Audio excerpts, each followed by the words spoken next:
So today, I will show you how to improve your drawings like a pro.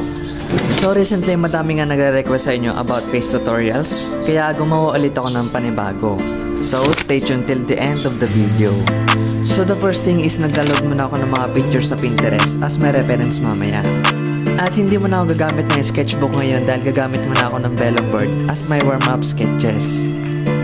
Okay, tip number 1. Remember always start with the basic shapes and huwag nyo mamadalin yung sketch guys dahil as of me, it takes me about 10 minutes to 20 minutes bago ko din matapos to get an accurate result.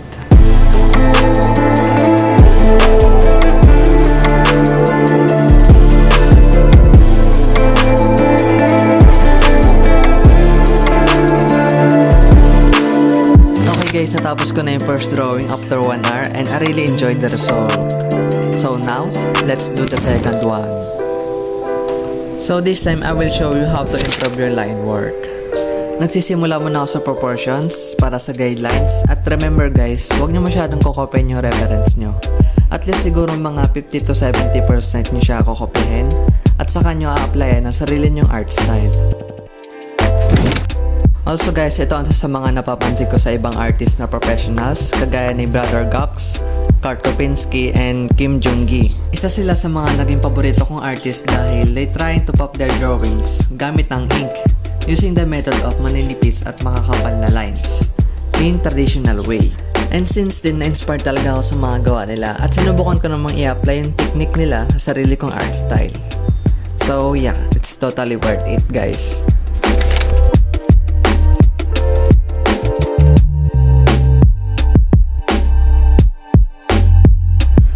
So this time guys, searching from YouTube ay nakatulong talaga sa akin kasi dito ka lang din natutunan lahat-lahat para mas mag-improve pa ng mas maigi. Also kapag portrait guys, try nyo i-black and white yung reference nyo para mas maging madali yung pag-shading.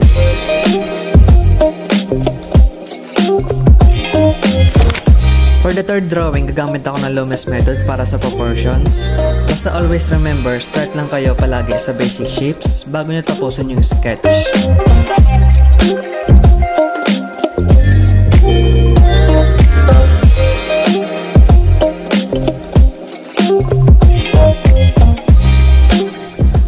Pagkatapos ko sa sketch, i-hatching ko naman yung structure ng shadows para ma-visualize ko na agad kung nakuha ko ba talaga. Okay guys, the hatching is finally done. So now, let's add some details.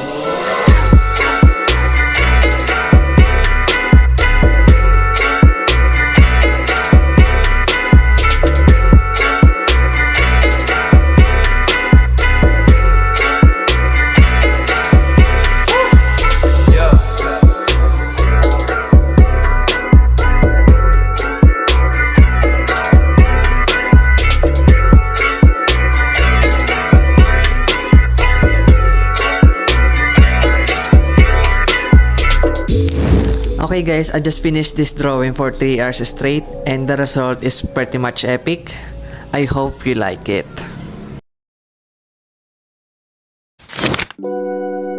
Okay, day 3. Mag-practice kayo using random reference. Ito lang ang kadalasan kong ginagawa kaya nasanay ako sa pag-freehand.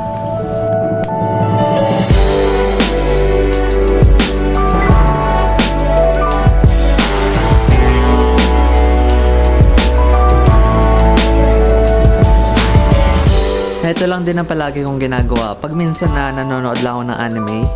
Basta mag-drawing lang kayo ng paulit-ulit hanggat sa mahanap nyo yung comfort zone nyo. Kadalasan din guys, mas maganda kung mag-sketch kayo ng more loose lines para hindi maubos oras yung kakadrawing at saka nyo dadagdagan ng details at shading.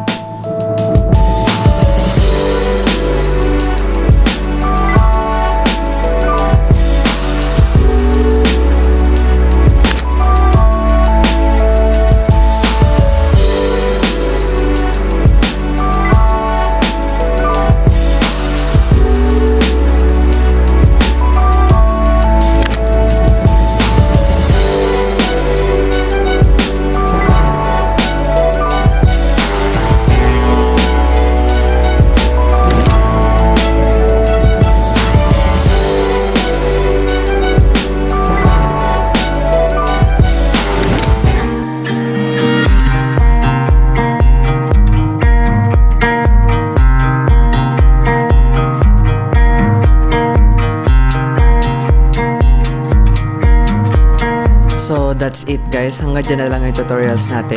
I hope na enjoy nyo yung process at kahit pa paano, sana nakatulong sa inyo.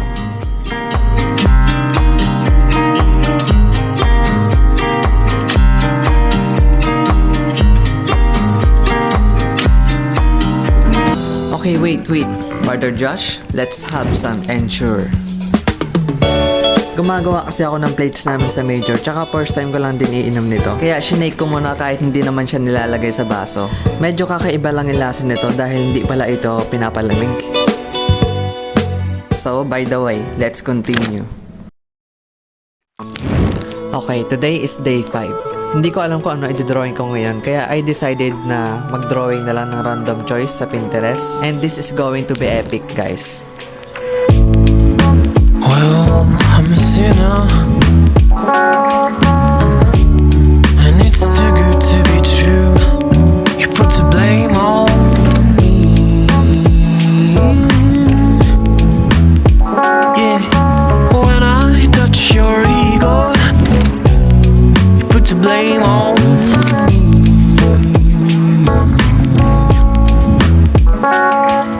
Once again now, I'm sorry to show you the truth, but I just gotta say that I love you, and I know you do too.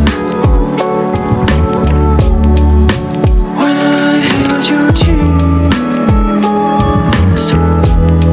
baby, remember your skin. We felt like the summer rains. We were two kids. Baby, remember, was it just a dream?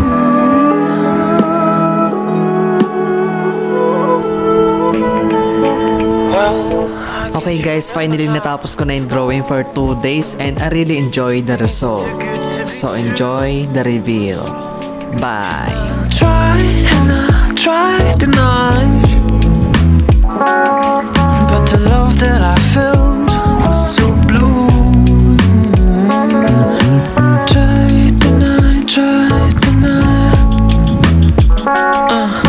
once again now. I'm sorry to show you the truth.